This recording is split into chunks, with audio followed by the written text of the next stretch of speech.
Hi, so welcome back to my channel. I'd like to talk today about marching to the beat of your own drum when it comes to grief, and that everybody grieves differently, and that there should be really no judgment when it comes to having your own way to grieve. There are some things, though, that I will talk about as far as grieving in your own way, and that you don't want to be self-destructive either. So we'll get into that. But as far as everybody grieving different, some people choose to go to work, some people can't go to work, some people cry, some people can't cry. So there's all different ways that I guess grief manifests itself in the way that we do things. Some people turn to alcohol and drugs. Some people become bitter and angry, and then other people become more sympathetic and empathetic and compassionate and find their purpose through grief. And then other people find a lack of purpose when they're grieving. So, with grief, there's a whole bunch of emotions and a whole bunch of things going on that it's not easy to figure out how you feel. And also, it's important to see that you're going to grieve possibly different ways at different times. You know what I mean? So I went through my time of battle of not being able to cry, and then crying uncontrollably, not being able to work, and then working nonstop to stay busy so I don't have to think about those emotions. I guess I would say I went through all of them really, even with, turning to drinking and then stopping drinking. And so it's just with grief, I think it's a battle, and it's important to be um, compassionate with yourself and give yourself time and space to go through what you have to go through. But kind of like I was saying, even though there's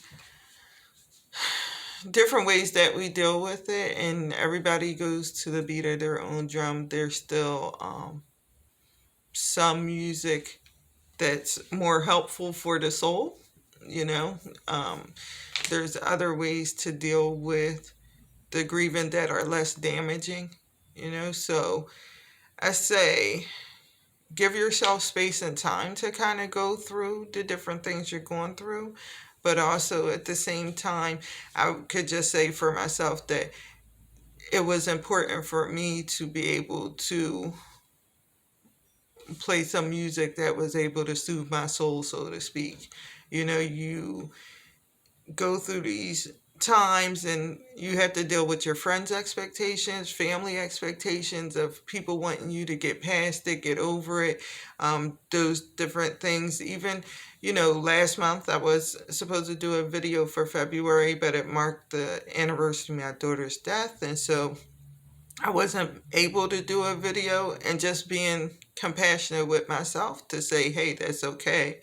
You know, you're going through whatever you're going through, and I can't meet the expectations of anybody, YouTube, society, friends, family, whatever.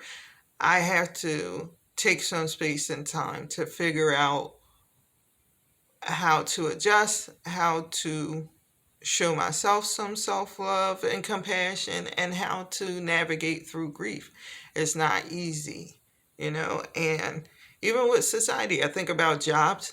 They only give you now, well, my job gives you 3 days for grief to deal with that, and just how devastating grief is, and how devastating it is when you lose a child. So to think about the expectations of others that want you to get over it, want you to get past it, even the expectations we have for ourselves.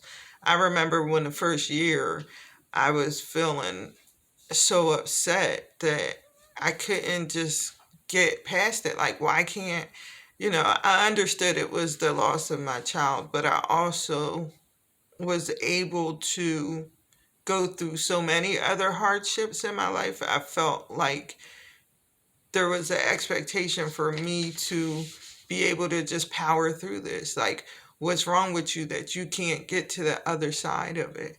But when I started to realize that through the grief journey is actually where the healing is. Then I was able to slow down and figure out my own beat, figure out my own tune. How do I navigate? Is it through meditation? For me, it is. Is it through, I have a self compassion workbook. I have different things that I need to learn to be kinder to myself to figure out my way to navigate through this. So I just encourage you guys to figure out your own way to navigate through it.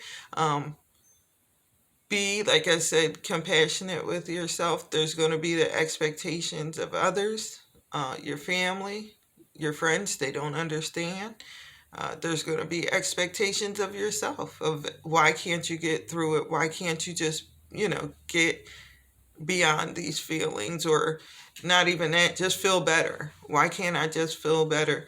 And it's hard, and it's difficult, and you have to take your time and not run from grief, not fight the grief, not be in denial of it, but you have to take your time to walk with grief, figure out your own beat to your own grief drum, and figure out, you know, how to come to a healing place. And like I always say, I don't think that acceptance is this destination. I don't think that we're finally going to be in acceptance and everything's going to be okay. I think there's always going to be triggers and stuff like that. I think that acceptance is little by little coming to or moving towards a place of healing, constantly healing, making conscious decisions that today I'm going to, you know, whatever it is. Today I'm going to honor my loved one in a different way. I'm